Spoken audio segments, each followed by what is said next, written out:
பின்பு அவர் பன்னீர் வரையும் தம்மிடத்தில் அழைத்து, இதோ எருசலேமுக்குப் போகிறோம், மனுஷகுமாரனை குறித்து தீர்க்கதரிசிகளால் எழுதப்பட்டவைகள் எல்லாம் நிறைவேறும்.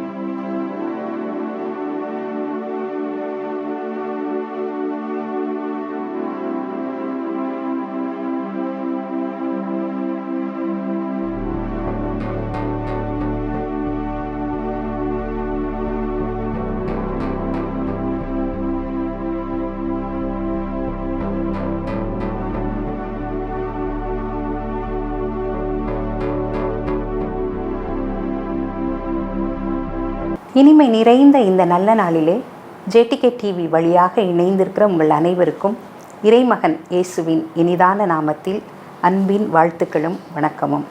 இந்த நாளின் சிந்தனைக்காக நமக்கு கொடுக்கப்பட்டு இருக்கிற வசனம் மார்க்கு 1:15. காலம் நிறைவேறிட்டு, தேவனுடைய ராஜ்யம் சமீபமாயிருக்கிறது, மனம் திரும்பி சுவிசேஷத்தை விசுவாசியுங்கள் என்பது. நாம் ஜெபிப்போம். எங்கள் கண்மலையும் எங்கள் மீட்பெருமாகிய கர்த்தாவே, என் வாயின் வார்த்தைகளும் எங்கள் இருதயத்தின் தியானமும் உம்முடைய சமூகத்தில் எப்பொழுதும் பிரீதியாக இருப்பதாக. ஆமேன். கர்த்தாவே, உம்முடைய வேதத்தின் மகத்துவங்களை நாங்கள் பார்க்கும்படி எங்கள் இருதயத்தின் கண்களை திறந்தருளும் சுவாமி. ஆமேன். சரி, இந்த மார்க்கு 1:15 அந்த வசனத்தை 4 விதமாக நம்ம பார்க்கலாம். 1, காலம் நிறைவேறிட்டு. 2வது, தேவனுடைய ராஜ்யம் சமீபமாக இருக்கிறது. 3வது, மனம் திரும்புங்கள். 4வது, சுவிசேஷத்தை விசுவாசியுங்கள். சரி, இந்த காரியங்கள் எப்போ இந்த நிகழ்வு ஆண்டவர் சொல்கிறார் அப்படின்னு பார்த்தோன்னா, ஆண்டவருக்கு முன்தூதனாக இருந்த யோவான் காவலில் வைக்கப்படுகின்றார், யோவான் ஸ்நானகன். அப்போ அவர் என்ன பிரசங்கம் பண்ணிகிட்டு இருந்தாருன்னா, இதே மனம் திரும்புதல் கேட்ட பிரசங்கம் தான். அதுக்கப்புறம் இயேசு கலிலேயாவில் தம்முடைய ஊழியத்தை தொடங்கி என்ன சொல்கிறாரு அப்படின்னு சொன்னோன்னா, இந்த காரியங்களெல்லாம் சொல்கிறார். எப்போவுமே முடிந்ததில் துவக்கத்தை காணும் உங்களுக்கு நிகரே இல்லை அப்படின்னு சொல்கிற அளவுக்கு அவருக்கு நிகர் அவர் தான்.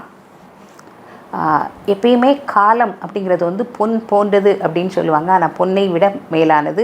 ஒவ்வொன்றுக்கும் ஒவ்வொரு காலம் இருக்குது. அதனால தான் விதைப்பும் அறுப்பும் பூமியின் மீதே மாறி மாறி வருமே, பகலும் இரவுமாய் வருடங்கள் மாயமாய் நழுவியே சென்றிடுமே, சிந்திப்பீர் சிந்திப்பீர் காலங்களை சிந்திப்பீர், இயேசு கிறிஸ்துவின் வேலை ஒன்றே இன்று பிரதானம் அப்படிங்கிறத நம்ம மனதில் இருத்திட்டு இந்த தியானத்துக்குள்ளே கடந்து போவோம். சரியா?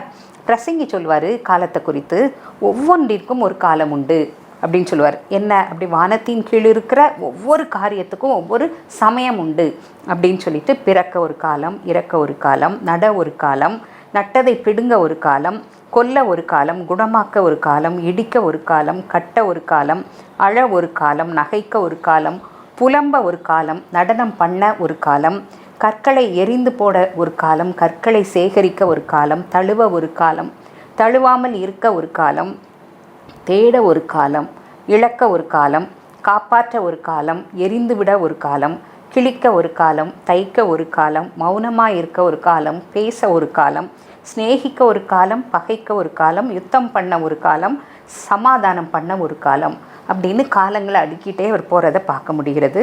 அவர் சகலத்தையும் அதின் காலத்தில் நேர்த்தியாய் செய்திருக்கிறார். அதனால் எல்லா காரியத்துக்கும் ஒரு காலமும் ஒரு நியமமும் உண்டு அப்படிங்கிறத நம்ம புரிந்து கொள்ள வேண்டும். இன்னொன்று கூட சொல்லுவார், ஒரு மனுஷன் தனக்கே கேடுண்டாக வேறு ஒருவனை ஆளுகின்ற காலமும் இருக்குது அப்படின்னு. அதனால் நம்ம என்ன பண்ணணும்னா, சகல எண்ணங்களையும் சகல செய்கைகளையும் நியாயம் தீர்க்கும் காலம் இனி வருகிறது அப்படிங்கிறத உணர்ந்து, சன்மார்க்கனையும் துன்மார்க்கனையும் தேவன் நியாயம் தீர்ப்பார் அப்படிங்கிறதையும் நம்ம புரிந்து கொள்ளணும் அப்படின்னு சொல்லிட்டு அழைக்கப்படுகின்றோம். எரேமியா தீர்க்கதரிசி காலத்தை குறித்து சொல்லுவார். அதே மாதிரி எசேக்கியா தீர்க்கதரிசியும் காலங்களை நிறைய சொல்லுவார். அறுப்பு காலம் சென்றது, கோடை காலமும் முடிந்தது, நாமோ ரட்சிக்கப்படவில்லை. இது எரேமியா சொல்கிறாரு. எசேக்கியா என்ன சொல்கிறாருன்னு பாருங்கள். காலம் வருகிறது, அமளியின் நாள் சமீபித்திருக்கிறது, இதோ அந்த நாள் வருகிறது, மிலாறு பூக்கிறது, அகந்தை செழிக்கிறது, அந்த காலம் வருகிறது, அந்த நாள் கிட்டுகின்றது, அந்த நாள் சமீபமாயிருக்கிறது. ஆம், கர்த்தருடைய நாள் சமீபமாயிருக்கிறது, அது மந்தாரமான நாள், அது புறஜாதிகளுக்கு வரும் காலம் அப்படின்னு சொல்கிறார். அதனால் நீங்கள் என்ன செய்யுங்க, வீடுகளை கட்டுவதற்கு இது காலம் அல்ல அப்படிங்கிறத உணர்ந்து கொள்ளுங்கள் அப்படின்னு எரேமியா தீர்க்கதரிசி காலங்களை குறித்து கூறுகிறார். அதுக்கு அடுத்தாப்பில் இருக்கிற தானியேல் கூட காலத்தை குறித்த பெரிய தரிசனங்கள் எல்லாம் அவர் பார்க்குறாரு. பரிசுத்தவான்கள் ராஜ்யத்தை சுதந்தரிக்கும் காலம் இனி வருகிறது அப்படின்னு சொல்லிட்டு அவர் சொல்கிறாரு. அது மட்டும் இல்லை, அந்தி கிறிஸ்துவை பற்றி ரொம்ப காலத்துக்கு முன்னாடியே அவர் சொல்லிட்டாரு. அவன் காலங்களையும் பிரமாணங்களையும் மாற்ற நினைப்பான். அவர்கள் ஒரு காலங்களும் அரைக்காலமும் செல்லும் மட்டும் அவன் கையில் ஒப்பு கொடுக்கப்படுவார்கள் அப்படின்னு வெளிப்படுத்தல சொல்லப்பட்டிருக்க விஷயங்களை முன்னாடியே தானியேல் சொல்கிறத பார்க்க முடிகின்றது. அதே மாதிரி அந்த முடிவு காலம் வரைக்கும் இதை புதை பொருளாக வை அப்படின்னு சொல்லிட்டு சொல்லப்பட்டிருக்கோம். ஆனால் வெளிப்படுத்தல அது இல்லை, நீ முத்திரை போட வேண்டாம் அப்படின்னு அங்கே சொல்கிறத நம்ம பார்க்குறோம். அதான் ஆமோஸ் சொல்வார், பழுத்த பழங்கள் உள்ள ஒரு கூடையை காண்கின்றேன், என் ஜனமாகி இஸ்ரவேலுக்கு முடிவு காலம் வந்தது அப்படின்னு சொல்ல முடிவு. சரியா? அதே மாதிரி தானியேல் இன்னொரு இடத்துலையும் சொல்லுவார், உன் ஜனத்தின் புத்திரருக்காக நிற்கிற பெரிய அதிபதியாகிய மிகாவேல் அக்காலத்தில் எழும்புவான்.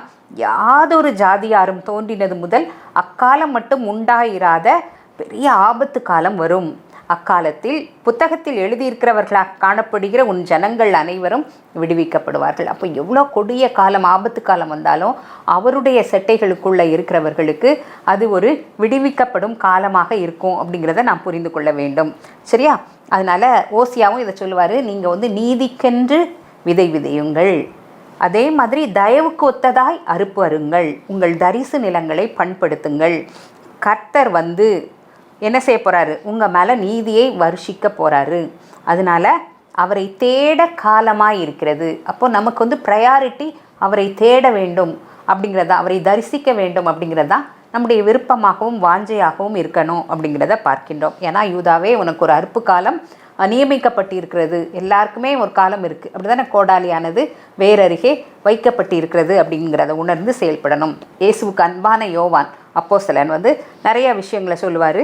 அவரும் காலங்களை குறித்து சொல்கிறார். ஒருவனும் கிரியை செய்யக்கூடாத ராக்காலம் வருகிறது அப்படிங்கிறத தெரிந்து, இதோ இப்போதே அனுக்கிரக காலம், இப்போதே இரட்சணிய நாள் என்பதை புரிந்து, இனி காலம் செல்லாது என்பதை அறிந்து, காலம் சமீபமாயிற்று என்பதை உணர்ந்து, பூமியை கெடுத்தவர்களை கெடுக்கிறதுக்குரிய காலம் வருது அப்படிங்கிற எச்சரிப்பை பெற்று செயல்பட வேண்டும் அப்படின்னு சொல்லிட்டு நமக்கு அழைப்பு விடுக்கப்படுகின்றது.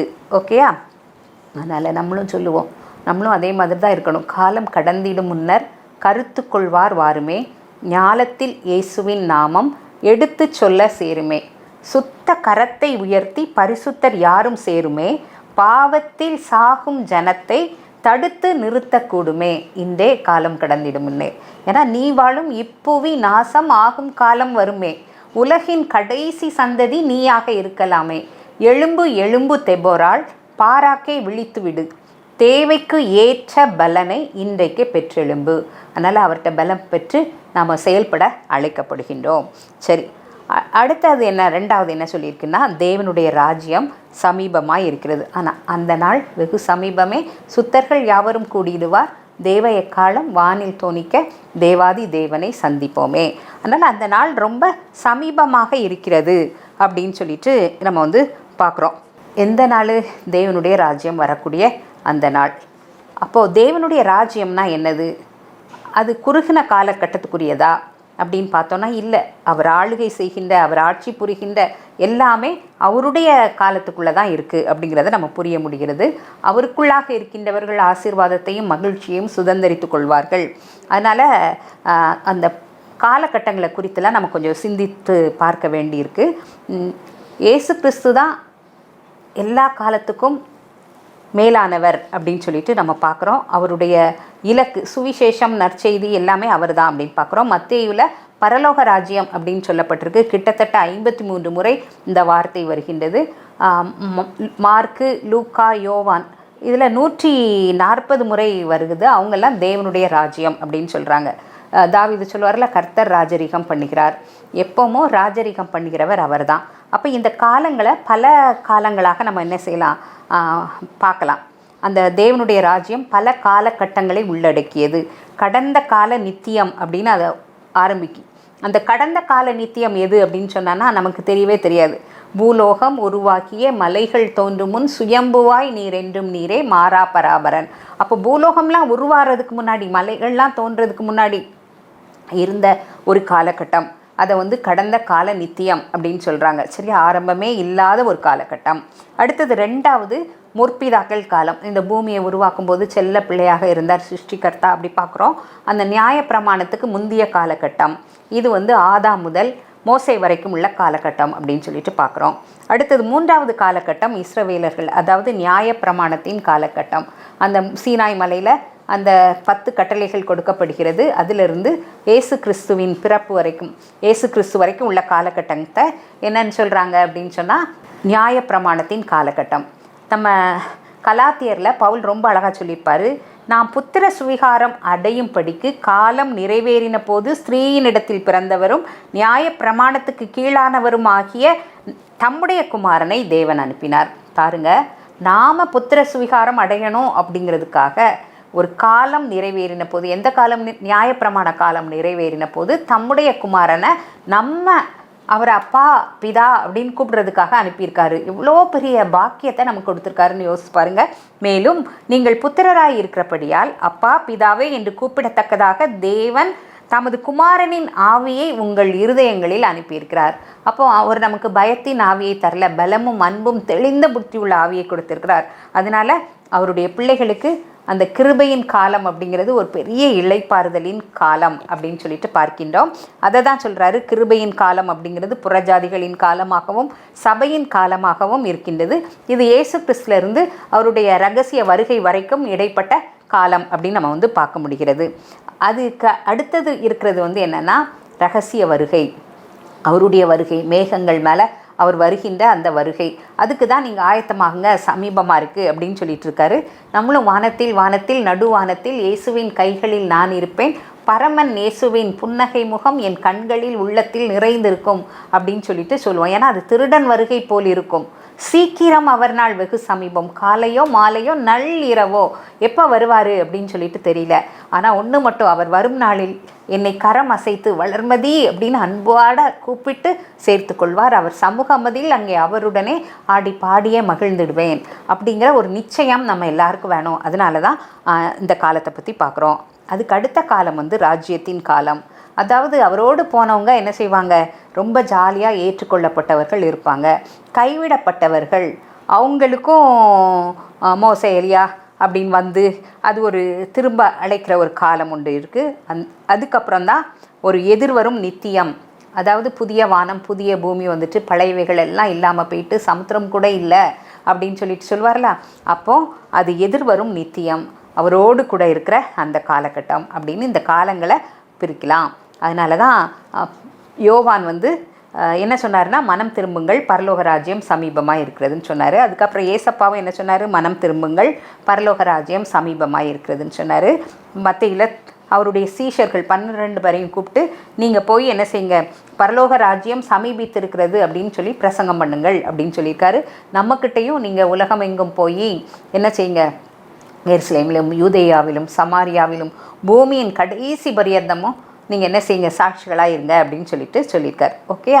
சரி, பரலோக ராஜ்யம் யாருடையது அப்படின்னு ஒரு கேள்வி வரும்போது, ஆவியில் எளிமை உள்ளவர்கள் பாக்கியவான்கள், பரலோக ராஜ்யம் அவர்களுடையது. எல்லாத்தையுமே பரலோக ராஜ்யத்தை குறித்து தான் அவருடைய மலை பிரசங்கம் முழுவதும் சொல்கிறாரு அப்படிங்கிறத நான் டீப்பாக பார்த்தா தெரியும். மத்தேயு 10:5-10 பார்த்தீங்கன்னா, நீதி நிமித்தம் துன்பப்படுகிறவர்கள் பாக்கியவான்கள், பரலோக ராஜ்யம் அவர்களுடையது, சந்தோஷப்பட்டு களி கூறுங்கள், பரலோகத்தில் உங்கள் பலன் மிகுதியாயிருக்கும். இவ்விதமாய் மனுஷர் உங்கள் நற்கிரியைகளை கண்டு பரலோகத்தில் இருக்கிற பிதாவை மகிமைப்படுத்தும்படி உங்கள் வெளிச்சம் அவர்களுக்கு முன்பாக பிரகாசிக்க கிடவது. யார் அவருடைய புத்திரர் அப்படின்னு சொல்லும்போது அதுவும் சொல்லுவார், ஒரு கன்னத்தில் அறிஞ்சால் மறு கன்னத்தை திருப்பி காமி, 1 மைல் தூரம் வர பலவந்தம் பண்ணுனா 2 மைல் தூரம் போ, உங்களை சபிக்கிறவங்கள ஆசீர்வதிங்க, உங்களை துன்பப்படுத்துகிறவங்களுக்கு ஜெபம் பண்ணுங்க. இப்படிலாம் நீங்கள் செய்கிறதுனால நீங்கள் பரலோகத்தில் இருக்கிற உங்கள் பிதாவுடைய பிள்ளைகளாக புத்திரராக இருப்பீங்க. அதனால் பரலோகத்தில் இருக்கிற உங்கள் பிதா பூரண சர்க்குணராக இருக்கிற மாதிரி நீங்களும் என்ன செய்யுங்க, பூரண தாயை போல் பிள்ளைன்னு சொல்லுவாங்களா, அப்பா மாதிரி நீங்கள் எப்படி இருக்கணும், பூரண சர்க்குணம் உள்ளவர்களாக இருங்க அப்படின்னு சொல்லி கொடுக்குறாரு. தேவனுடைய ராஜ்யம் எங்கே இருக்குதுன்னு அவர்கிட்ட கேட்டாங்க. அப்போ அவர் என்ன சொன்னாருன்னா, தேவனுடைய ராஜ்யம் உங்களுக்குள் இருக்கிறது. அதாவது அவர் எங்கே இருக்காரோ அதான் நமக்கு பரலோகம். அவர் நமக்குள்ளாக இருந்தால் இந்த ஜீவியமே எப்படி இருக்குன்னா, பரலோகத்தில் இருக்கிற மாதிரி, அவரோடு இருக்கிற மாதிரி அது ஒரு இன்பமான அனுபவமாக இருக்கும். அதான் நமக்குள்ளாக இருக்கிறது, அங்கே இங்கெல்லாம் தேட வேண்டாம், அது உங்களுக்குள்ளேயே இருக்கிறது அப்படின்னு சொல்கிறாரு. ஏன் தேடணும் அப்படின்னா, முதலாவது தேவனுடைய ராஜ்யத்தையும் அவருடைய நீதியும் நீங்கள் தேடினீங்கன்னா இவைகள் எல்லாம் உங்களுக்கு கூட கொடுக்கப்படும். எப்படி அமுக்கி குலுக்கி சரிந்து விழும்படிக்கு பரலோகத்தில் நம்முடைய பலன் மிகுதியாக இருக்கும் அப்படின்னு சொல்லப்பட்டிருக்கு. அதே மாதிரி நீங்கள் பொக்கிஷத்தெல்லாம் இங்கே சேர்த்து வைக்கணும்னு நான் ஓடிட்டு அலையாதீங்க. ஏன்னா இங்கே திருடர் இருப்பாங்க, பூச்சி இருக்கும், அது இருக்கும், இது இருக்கும். ஆனால் பரலோகத்தில் உங்கள் பொக்கிஷத்தை சேர்த்து வச்சிட்டிங்கன்னா எந்த பிரச்சனையும் இல்லை. அழிந்து போகிற உலகப் பொருளினால் சிநேகிதரை சம்பாதிங்கள், உங்களை நித்திய வீட்டில் ஏற்றுக்கொள்வார் உண்டாகும்படிக்கு அப்படின்னு சொல்கிறார். அப்போ நம்முடைய எதிர்பார்ப்பு, நம்முடைய குறிக்கோள், நம்முடைய வாஞ்சை, நம்முடைய பயணம் எல்லாமே எதை குறித்ததாக இருக்கணும்னா, பரலோகம் தாய் வீடு, அதை நோக்கி நீ ஓடு அப்படிங்கிறதா தான் இருக்கணும். பரலோக ராஜ்யத்தில் யார் பெருசு யார் சிறுசு அப்படிங்கும்போது ஆண்டவர் சொல்கிறாரு, என் கற்பனைகள் எல்லாவற்றிலும் கொஞ்சோண்ட கூட மீறி தப்பாக பிரசங்கம் பண்ணுறவன் சின்னவனாக தான் இருப்பான், ஆனால் அதை கை கொண்டு போதிக்கிறவன் பரலோகத்தில் சொல்கிறது எல்லாருக்கும் ஈஸி, அதை கை கொள்வது. அதனால் அதை கை கொண்டு போதிக்கிறவன் பரலோகத்தில் எப்படி இருப்பான்? பெரியவனாக இருப்பான். பரலோக ராஜ்யம் எதில் இருக்குது அப்படின்னு இன்னொரு கேள்வி வரும்போது அவர் சொல்கிறாரு, புசிப்பும் குடிப்பும் தேவன் ராஜ்யம் அல்ல, அது நீதியும் சமாதானமும் பரிசுத்த ஆவியினால் உண்டாகும் சந்தோஷமுமாய் இருக்கிறது அப்படின்னு சொல்கிறாரு. அப்போ இன்றைக்கி தாய்மார்களுக்கெல்லாம் என்னது, இன்றைக்கி என்ன குழம்பு வைக்கணும், கூட்டு வைக்கணும், ஐயோ நாளைக்கு ஸ்கூலுக்கு என்ன கொடுத்து விடணும், வந்து கெஸ்ட்டு வராங்களே என்ன, இப்படி இதை குறித்து ரொம்ப இந்த மார்த்தாள் மாதிரி ரொம்ப கவலைகளில் நம்ம இருக்கோம். ஆனால் அப்படி இல்லை, அது நீதி சமாதானம் சந்தோஷம் அப்படின்னு சொல்லிட்டு சொல்கிறாரு. இந்த மரியாள் எடுபடாத நல்ல பங்கை தெரிந்து கொண்டால அப்படிப்பட்டதான் பரலோகம். நீதினா என்னது அப்படின்னா, தேவனோடு நமக்கு இருக்கிற ஐக்கியம், உறவு, நெருக்கம், பிணைப்பு, அதுதான் நீதி அப்படின்னு சொல்லிட்டு பார்க்குறோம். யோபு அப்படி தான் இருந்தார். ஆனால் என்னன்னா, தேவனுக்கு முன்பாக மனுஷன் எப்படி நீதிமானாக இருக்க முடியும் அப்படின்னு அவர்கிட்ட நிறைய கேள்விகள் கேட்கப்படுகின்றது. அப்போ அதுக்கு என்ன பதில் அப்படின்னு சொன்னான்னா, இயேசுவின் இரத்தம் சகல பாவங்களையும் நீக்கி நம்மை சுத்திகரிக்கிறது, நம்மை நீதிமானாக மாற்றுகிறது அப்படிங்கிறது தான். ஏன்னா நம்முடைய நீதி அழுக்கான கந்தை, எத்தியோப்பியன் தன் தோலையும் சிவிங்கி தன் புள்ளியையும் மாற்றக்கூடுமோ அப்படின்னு எரேமியா சொல்லுவார். ஆமாம், ஆனால் மாற்ற முடியும். எப்படி? அவருடைய நீதி நமக்கு கொடுக்கப்படுகின்றது. நாம் அவருக்குள் நீதியாகும் பொருட்டு பாவமறியாத அவர் நமக்காக பாவமானார். அப்போ பாருங்கள், அதுதான் நீதி. அவரோடு இணைந்து இருக்கிறது தான் நீதி அப்படின்னு சொல்லிட்டு வச்சுக்குவோம். அடுத்தது சமாதானம்.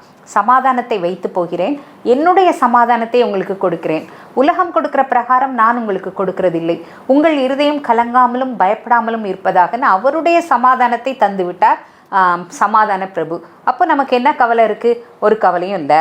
அடுத்தது சொல்கிறாரு, பரிசுத்த ஆவியினால் உண்டாகும் சந்தோஷம். இந்த உலகம் கொடுக்குற சந்தோஷம் எப்படி இருக்கும்? அநித்தியமான பாவ சந்தோஷம்.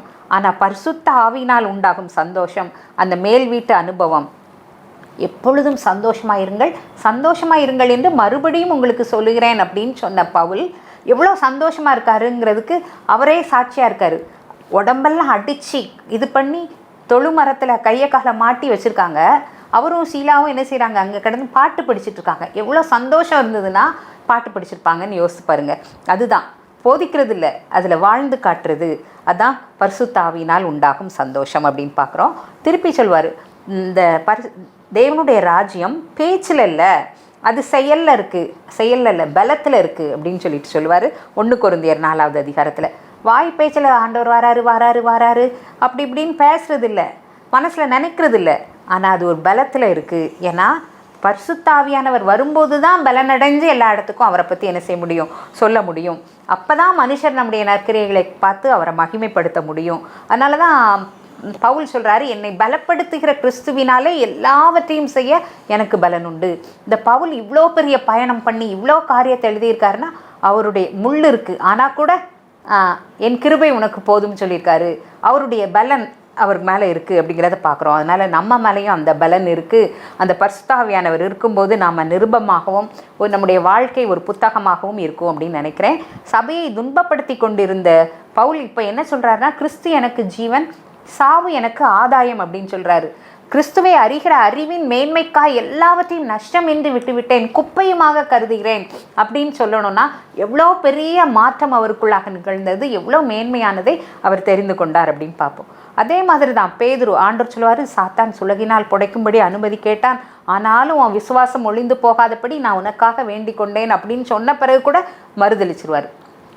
ஆனால் அந்த மேல் வீட்டில் அந்த பரிசுத்த ஆவிக்காக காத்திருக்கும் போது அந்த பரிசுத்த ஆவியானவர் புறாவை போல அவருக்கு இறங்கின மாதிரி சீஷர்கள் மேலே இறங்கும்போது வேற ஒரு மாற்றம். ஒரே நாளில் 3000 5000 பேர் அப்படின்னு சொல்லிட்டு ஆண்டவரை ஏற்றுக்கொள்கிறத பார்க்குறோம். அங்கே கூட்டி கொண்டு போய் வச்சுருக்காங்க. எந்த இடத்துல மறுதளிச்சாரோ அங்கே இவரை கூப்பிட்டு வச்சு நீ வந்து எக்காரணத்தை கொண்டு அவரை பற்றி பேசக்கூடாது அப்படின்னு சொல்லும்போது அவர் சொல்ல, ஜீவாதிபதியை கொலை செய்தீர்கள், அதற்கு நாங்கள் சாட்சிகள் அப்படின்னு ஒரு தைரியமாக சொல்லணும் அப்படின்னு சொன்னால் அதற்கு அந்த பரிசுத்த ஆவியினால் உண்டாகும் அந்த பலன் அப்படின்னு சொல்லிட்டு பார்க்கின்றோம். இப்போ யார் பரலோக ராஜ்யத்தில் பிரவேசிப்பாங்க அப்படின்னா, பரலோகத்தில் இருக்கிற என் பிதாவின் சித்தத்தின்படி செய்கிறவன் தான் என்ன செய்ய முடியும்? பிரவேசிக்க முடியும். என்னை நோக்கி கர்த்தாவே கர்த்தாவேன்னு வாயில் சொல்கிறவன் பிரவேசிக்க முடியாது அப்படின்னு சொல்கிறார். நம்ம தினமும் ஜெபம் பண்ணுறோம், அதான் சொல்லி கொடுத்துருக்கார். பரமண்டலங்களில் இருக்கிற எங்கள் பிதாவே உம்முடைய ராஜ்யம் வருவதாக, உம்முடைய சித்தம் பரமண்டலத்தில் செய்யப்படுவது போல பூமியிலும் செய்யப்படுவதாகனா என்ன அர்த்தம்? நான் உங்கள் சித்தத்தை செய்யணும் அப்படிங்கிறதான் அர்த்தம். அப்போ அவருடைய சித்தத்தின்படி செய்கிறவர்களாக இருந்தால் பரலோக ராஜ்யம் நமக்கு சொந்தமாக மாறிவிடும். அடுத்தது அதை யார் காண்பார்கள்? நிக்கோதேமு கேட்பான். அப்போது ஆண்டவர் சொல்லுவார், ஒருவன் மறுபடியும் பிறவாவிட்டால் என்ன செய்ய மாட்டான்? தேவனுடைய ராஜ்யத்தை காண மாட்டான். அவர் எப்படி அம்மா வயிற்றில் திருப்பி போய் பிறக்கணுமா? ரொம்ப இன்னசென்ட்டாக அவர் கொஸ்டின் கேட்பார். அதனால தான் கபடட்ட உத்தம இஸ்ரவேலன் அப்படின்னு சொல்லிட்டு அழைக்கப்படுகின்றார். அதே மாதிரி மனுஷர் காணணும் அப்படின்னு நம்ம இந்த பூலோகத்தில் தர்மம் செய்து இப்படின்னோன்னா அதுக்குரிய பலன் இங்கே முடிஞ்சு போயிடுது, அவங்களுக்கு அங்கே இடம் இல்லை அப்படிங்கிறதும் சொல்லப்பட்டிருக்கு. அதே மாதிரி ஒருவன் ஜலத்தினாலும் ஆவியினாலும் பிறவாவிட்டால் அவன் தேவனுடைய ராஜ்யத்தில் பிரவேசிக்க மாட்டான் என்று மெய்யாகவே மெய்யாகவே உங்களுக்கு சொல்கிறேன் அப்படின்னு சொல்கிறார். அதை முன்மாதிரியாக அவர் செய்து காட்டினார். இவருடைய பாதரட்சியின் வாரை அவிழ்க்கிறதுக்கு கூட நான் பாத்திரன் அல்ல அப்படின்னு சொன்ன அந்த யோவான் ஸ்நானகன் ஏசப்பா வராரு. உடனே அவர்கிட்ட யோவான்கிட்ட அவர் ஞானஸ்நானம் எடுக்கிறாரு. எடுத்து முடிஞ்ச உடனே ஆவியானவர் புறாவை போல இறங்கினார். இதோ இவர் என்னுடைய நேசகுமாரன், இவரில் பிரியமாயிருக்கிறேன். அப்போ பாருங்கள், ஜலத்தினாலும் ஆவியினாலும் அவர் ஞானஸ்நானம் பெற்றார். அதே மாதிரி தான் நாமும் ஜலத்தினாலும் ஆவியினாலும் நிரப்பப்பட்டவர்களாக இருக்க வேண்டும். அது மாதிரி வேதபாரகர் பரிசேயர் என்பவர்களுடைய நீதியிலும் உங்கள் நீதி அதிகமாக இல்லை அப்படின்னா நீங்கள் தேவனுடைய ராஜ்யத்தில் அப்போது ஒத்தலாம் கொத்தமல்லி அப்படின்னு இந்த எக்ஸ்டர்னலில் இருந்து ஒட்டகத்தை விழுங்க பார்க்குற அளவுக்கு தப்பு பண்ணணும்னா எப்படி போக முடியும் அப்படின்னு கேட்குறாரு. அதே மாதிரி யார் சுதந்திரிப்பதில்லைங்கும்போது ஆவியினால் நடத்தப்பட்டோன்னா நியாயப்பிரமாணத்துக்கு விலகி இருக்கிறோம், அவருடைய பிள்ளையாக இருப்போம். ஆனால் நாம் மாம்சத்தின்படி நடந்தோன்னா எப்படி இருப்போம்? மாம்சத்தின் கிரியைகள் வெளியரங்கமாக இருக்கின்றன. அவையாவன விபச்சாரம், வேசித்தனம், அசுத்தம், காமவிகாரம், விக்கிரகாராதனை, பில்லி சூனியம், பகைகள், விரோதங்கள், வைராக்கியங்கள், கோபங்கள், சண்டைகள், பிரிவினைகள், மார்க்க பேதங்கள், பொறாமைகள், கொலைகள், வெறிகள், களியாட்டுகள் முதலியவைகள். இப்படிப்பட்டவைகளை செய்கிறவர்கள் தேவனுடைய ராஜ்யத்தில் என்ன செய்ய முடியாது? பிரவேசிக்க முடியாது அப்படின்னு சொல்லியிருக்காரு. இன்னொன்றும் சொல்கிறாரு, விபச்சாரக்காரன், அசுத்தன், விக்கிரக ஆராதனை ஆகிய பொருளாசை. அப்போது இந்த பொருளாசை, பண ஆசை எல்லா தீமைக்கும் வேறாக இருக்கிறது. அப்போ அது மேலே உன் இதயத்தை என்ன செய்யாத, வைக்காத அப்படின்னு சொல்லிட்டு சொல்லப்பட்டிருக்கு. அநியாயக்காரர் தேவனுடைய ராஜ்யத்தில் பிரவேசிப்பதில்லை. ஏன்னா அநியாயம் செய்கிறவன் இன்னும் அநியாயம் செய்யட்டும், பரிசுத்தமாக இருக்கிறவன் இன்னும் பரிசுத்தமாக இருக்கட்டும் அப்படின்னு சொல்லிட்டு சொல்லப்பட்டிருக்கு. அதனால் அநியாயத்தெல்லாம் விட்டுட்டு இந்த காரியங்களெல்லாம் விட்டுட்டு மனம் திரும்ப நாம் அழைக்கப்படுகின்றோம். அப்போ மனம் திரும்புதல் அப்படின்னா என்ன அர்த்தம்னா, அப்படியே அபவுட் டேன் மூடி பிரசங்கர் அதான் சொல்லுவார், அப்படி எல்லாத்தையும் விட்டுட்டு திரும்புறது. அப்போ கடந்த கால அந்த பழைய பாவத்தாசை அது எல்லாத்துக்கும் ஃபுல் ஸ்டாப் வச்சுட்டு புதிதாக நம்ம பயணிக்கிறது அதுதான் அப்படின்னு சொல்லிட்டு பார்க்குறோம். அதனால் பாவங்களை மறைக்கிறவன் வாழ்வடைய மாட்டான், அவைகளை அறிக்கை செய்து விட்டு விடுகிறவன் இரக்கம் பெறுவான். அப்படி விட்டு விடுதல் அப்படிங்கிறத பார்க்கின்றோம். அப்போது எதுக்காக மனம் திரும்பணும் அப்படின்னா, மனம் திரும்பாமல் போனால் நம்ம கெட்டு போவோம். மனம் திரும்பினா நாம் குணப்படுவோம்.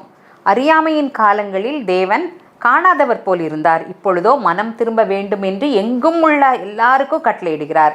அது மட்டும் இல்லை, ஒரு நாளை அவர் என்ன செய்திருக்கிறார், குறித்திருக்கிறார், அதில் பூலோகத்தை நீதியாக நியாயம் தீர்ப்பார். அதனால் நம்ம பேதுரு சொல்கிற மாதிரி தாமதிக்காரு அப்படின்னு நம்ம சொல்லக்கூடாது. தாமதிக்கிறார் என்று சிலர் எண்ணுகிறபடி கர்த்தர் தமது வாக்குத்தத்தத்தை குறித்து தாமதியாமல் எதுக்காக இருக்கார்? ஒருவனும் கெட்டு போகாமல் எல்லோரும் மனம் திரும்ப வேண்டும் அப்படிங்கிறத விரும்பி நம்ம மேலே நீடிய பொறுமை உள்ளவராக இருக்கிறார் அப்படின்னு சொல்லிட்டு பார்க்குறோம். சரியா? அதனால தான் மனம் திரும்ப அவசியம் இல்லாத 99 நீதிமான்களை காட்டிலும் மனம் திரும்புகிற ஒரு பாவி நிமித்தம் பரலோகத்தில் மிகுந்த சந்தோஷம் உண்டாயிருக்கு அப்படின்னு பார்க்குறோம். அப்போது அந்த பரலோகத்தை பரலோகத்தில் இருக்கிற பிதாவை கனப்படுத்தணும் அப்படின்னு சொன்னா ஆத்துமா ஆதாயம் செய்யணும் அப்படின்னு பார்க்குறோம். ஏன்னா ஒருவனும் கெட்டு போவது பரமண்டலத்தில் இருக்கிற எங்கள் பிதாவுக்குரிய சித்தம் இல்லை அப்படின்னு பார்க்குறோம். அதனால் உங்கள் எப்படி மனம் திரும்பணும்? உங்கள் வஸ்திரங்களை அல்ல, உங்கள் இருதயங்களை கிழித்து உங்கள் தேவனாகிய கர்த்தரிடத்தில் திரும்புங்கள். அவர் இரக்கமும் மன உருக்கமும் நீடிய சாந்தமும் மிகுந்த கிருபையும் உள்ளவர், அவர் தீங்குக்கு மனஸ்தாபப்படுகிறவர் அப்படின்னு சொல்லிட்டு சொல்லப்பட்டிருக்கு. அதனால் அவர்கிட்ட திரும்புவோம். அவரை அண்டிக் கொண்ட அனைவரும் பாக்கியவான்கள். சரியா? அப்புறம் கடைசியாக சுவிசேஷத்தை விசுவாசியுங்கள் அப்படின்னு சொல்லப்பட்டிருக்கு. சுவிசேஷம்னா என்னது? நற்செய்தி. நற்செய்தினா என்னது? இயேசுதான் நற்செய்தி. இதோ எல்லா ஜனத்துக்கும் மிகுந்த சந்தோஷத்தை உண்டாக்கும் நற்செய்தியை உங்களுக்கு அறிவிக்கிறேன். யாரு? கர்த்தராகிய கிறிஸ்து என்னும் இரட்சகர் பிறந்திருக்கார். இருளில் இருக்கிற ஜனங்கள் பெரிய வெளிச்சத்தை கண்டார்கள். மரண இருளின் தேசத்தில் குடியிருக்கிறவர்கள் மேல் வெளிச்சம் பிரகாசித்தது. அவர்தான். ஆதியிலே வார்த்தை இருந்தது, அந்த வார்த்தை தேவனிடத்தில் இருந்தது, அந்த வார்த்தை தேவனாய் இருந்தது அப்படின்னு சொல்லிட்டு அந்த வார்த்தை மாம்சமாகி கிருபையும் சத்தியமும் நிறைந்தவராய் நமக்குள்ளே வாசம் பண்ணினார். அவருடைய மகிமையை கண்டோம். அது பிதாவுக்கு ஒரே பேரானவருடைய மகிமைக்கு ஏற்ற மகிமையாக இருந்தது அப்படின்னு சொல்லிட்டு பார்க்குறோம். அதனால் விசுவாசம் அப்படின்னா அவர் கொடுக்குற அந்த இளைப்பாறுதலில் நம்ம என்ன செய்யலாம்? பிரவேசிக்கலாம். நாமோ கெட்டுப்போக பின்வாங்குகிறவர்களாக இராமல் ஆத்துமா ஈடேற விசுவாசிக்கிறவர்களாக இருக்கிறோம் அப்படின்னு சொல்லிட்டு எபிரேய ஆக்கியோன் சொல்லுவார். 11வது அதிகாரத்தில் விசுவாசமானது நம்பப்படுகிறவைகளின் உறுதியும் காணப்படாதவைகளின் நிச்சயமாக இருக்கிறதுன்னு ஆரம்பித்து மேகம் போன்ற இத்தனை திரளான சாட்சிகள் நம்மை சூழ்ந்திருக்க பாரமான யாவற்றையும் நம்மை சுற்றி நெருக்கி இருக்கிற பாவத்தை முதறிட்டு விசுவாசத்தை துவங்குகிறவரும் முடிக்கிறவருமாகிய கிறிஸ்து இயேசுவுக்குள் நமக்கு நியமித்திருக்கிற ஓட்டத்தை பொறுமையோடு ஓடக்கடவோம் அப்படின்னு அழைப்பு விடுக்கப்படுகிறது. ஏன்னா விசுவாசம் இல்லாமல் தேவனுக்கு பிரியமாய் இருக்கிறது கூடாத காரியம். சரியா? அதனால் தேவன் நம்ம மேலே வச்சிருக்கிற அன்பை அறிந்து நாம் அவரை விசுவாசிக்க வேண்டும் அப்படின்னு சொல்லிட்டு சொல்லப்படுகின்றது. ஏன்னா குமாரனை விசுவாசிக்கிறவன் ஆக்கினைக்குள்ளாக தீர்க்கப்படான். ஏன்னா ஒரே பேரான குமாரனை விசுவாசிக்கிறவன் எவனோ அவன் கெட்டு போகாமல் நித்திய ஜீவனை அடையும் படிக்கு அவரை தந்தருளி இவ்வளவாய் அன்பு கூர்ந்தார் அப்படின்னு சொல்லிட்டு நாம் பார்க்குறோம். அதனால் அந்த குமாரனை விசுவாசித்து நித்திய ஜீவனை நாம் பெற்றுக்கொள்ள அழைக்கப்படுகிறோம். ஏன்னா அவர் சொல்லியிருக்கார், நானே உயிர்த்தெழுதலும் ஜீவனுமாய் இருக்கிறேன். என்னை விசுவாசிக்கிறவன் மரித்தாலும் பிழைப்பான், உயிரோடு இருந்து என்னை விசுவாசிக்கிறவன் மறியாமலும் இருப்பான் அப்படின்னு சொல்லிட்டு சொல்லப்பட்டிருக்கு. அதனால் நாம் விசுவாசிப்போம், தேவனுடைய மகிமையை காண்போம். ஆபிரகாம் விசுவாசித்தான், அது அவனுக்கு நீதியாக எண்ணப்பட்டது. தாவீது சொல்கிறார், நானோ ஜீவனுள்ளோர் தேசத்தில் தேவனுடைய நன்மையை காண்பேன் என்று விசுவாசியாதிருந்தால் கெட்டு போயிருப்பேன். விசுவாசித்தான், எவ்வளோ பெரிய பாக்கியம் பெற்றார் அப்படின்னு பாருங்க. அதே மாதிரி ஏசாயா சொல்கிறார், விசுவாசிக்கிறவன் பதறான் அப்படின்னு. தானியேலை சிங்கக்கெபிக்குள்ளே தூக்கி போடும்போது அவன் விசுவாசித்தது படினால அவன்கிட்ட ஒரு சேதமும் காணப்படவில்லை. ஆமாம், சிங்கக்கெபியில் நான் கிடந்தேன், அவர் என்னோடு அமர்ந்திருந்தார். சுட்டரிக்கும் அக்கினியில் விழுந்தேன், பனி துளியாய் என்னை நனைத்தார். அதான் விசுவாசம் அப்படின்னு பார்க்குறோம். நினிவேயில் உள்ள ஜனங்கள் ஆண்டவரை விசுவாசித்தாங்க, உபவாசம் பண்ணாங்க, அக்கினி கந்தகம் அதிலிருந்து தப்புனாங்கன்னு பார்க்குறோம். 100க்கு அதிபதிட்டு ஆண்டவர் சொல்லுவார், நீ விசுவாசத்தபடியே உனக்கு ஆக கிடவுதுன்னு. அந்த செவிடும் ஊமையுமான ஆவி உள்ள ஒரு பையனுடைய அப்பா ஆண்டவர்கிட்ட கேட்பார், நீ விசுவாசிக்க கூடுமானால் எல்லாம் நடக்கும் அப்படிங்கும்போது, ஆண்டவரே விசுவாசிக்க, ஆனாலும் என்னுடைய அவிசுவாசம் நீங்கும்படி எனக்காக வேண்டிக் கொள்ளுங்கள் அப்படின்னு கேட்பார். நம்மளும் அவர்கிட்ட கேட்போம். ஏன்னா ஆவி உற்சாகம் உள்ளது, மாம்சம் பலவீனம் உள்ளது. அதனால் ஆண்டவரை நோக்கி கெஞ்சுவோம். அவரை விசுவாசிக்கிறவன் எவனோ அவன் ஒரு நாளும் வெட்கப்படவில்லை. அதனால் நாம் தரிசித்து நடவாமல் விசுவாசித்து நடப்போம். அன்றியும் தேவ பக்திக்குரிய ரகசியமானது யாவரும் ஒப்புக்கொள்கிறபடி மகா மேன்மை உள்ளது. தேவன் மாம்சத்தில் வெளிப்பட்டார், ஆவியில் நீதி உள்ளவர் என்று விளங்கப்பட்டார், தேவ தூதர்களால் காணப்பட்டார், புறஜாதிகள் இடத்தில் பிரசங்கிக்கப்பட்டார், உலகத்தால் விசுவாசிக்கப்பட்டார், மகிமையில் ஏறெடுத்து கொள்ளப்பட்டார். அதனால் நம்ம சொல்லுவோம், நான் விசுவாசிக்கிறவர் இன்னார் என்று அறிவேன். நான் அவரிடத்தில் ஒப்பு கொடுத்ததை அவர் அந்நாள் வரைக்கும் நிறைவேற்ற வல்லவராக இருக்கிறார். அதனால் வலுவாதபடி என்னை காக்க தமது மகிமை உள்ள சன்னிதானத்தில் மாசற்றவர்களாக என்னை நிறுத்த வல்லவர் இருக்கார் அப்படின்னு சொல்லிட்டு விசுவாசிப்போம். ஏன்னா ஒரு கடுகளவு விசுவாசம் இருந்தாலும் மலையை பார்த்து சமுத்திரத்தில் போய் விழு அப்படின்னா விழுந்துரும். அப்போ நமக்கு முன்னாடி விசுவாசம் ஒரு கடுகளவு இருந்தால் கூட போதும். ஏன்னா விசுவாசிக்கிறவளே பாக்கியவதி, கர்த்தரால் அவளுக்கு சொல்லப்பட்டது என்ன செய்யும்? நிறைவேறும். அதனால் என்னை விசுவாசிக்கிறவன் நான் செய்கிற கிரியைகளை தானும் செய்வான், இதை காட்டிலும் பெரிய காரியங்களையும் அவன் செய்வான் அப்படின்னு சொல்லப்பட்டிருக்கு. தோமாட்ட சொல்வார், நீ கண்டு விசுவாசிக்கிற, காணாமல் விசுவாசிக்கிறவர்கள் பாக்கியவான்கள். அப்படிப்பட்ட பாக்கியமுடையவர்களாக நாம் இருப்போம். கர்த்தராகிய இயேசு கிறிஸ்துவை விசுவாசி. அப்பொழுது நீயும் உன் வீட்டாரும் ரட்சிக்கப்படுவீர்கள். நம்ம மட்டும் இல்லை, நம்ம குடும்பம் மட்டும் இல்லை, நம்முடைய தமிழ்நாடு மட்டும் இல்லை, நம்முடைய இந்தியா மட்டும் இல்லை, அகில உலகத்தில் இருக்கிற ஒவ்வொருவரும் ஆண்டவரை ஏற்றுக்கொள்ள வேண்டும், விசுவாசிக்க வேண்டும் அப்படின்னு நாம் உழைப்போம், ஜெபிப்போம், கொடுப்போம். ஜெபம்ணுமா? அன்பின் பரலோக தந்தையே, கிருபை நிறைந்த அந்த நல்ல நாளுக்காக உமக்கு நன்றி. காலம் நிறைவேறிற்று என்பதை அறிந்து, தேவனுடைய ராஜ்யம் சமீபமாக இருக்கிறது என்பதை புரிந்து, மனம் திரும்ப விரைந்து சுவிசேஷத்தை விசுவாசிக்க எங்களுக்கு பலன் தாங்க. உம்முடைய கரத்தில் எங்களுக்கு கொடுக்குறோம் சுவாமி. உம்முடைய வருகையில் நாங்கள் மகிழ்ச்சியோடு மாசற்றவர்களாக பங்கு பெற எங்களுக்கு கிருபை தாங்க. துதிகன மகிமை அனைத்தும் உமக்கே. மீட்பர் இயேசுவின் நாமத்தில் ஜெபிக்கிறோம் நல்ல பிதாவே. ஆமேன், ஆமேன், ஆமேன். மாரநாதா, கர்த்தராகிய இயேசுவே வாரும். தேங்க்யூமா. God bless you all.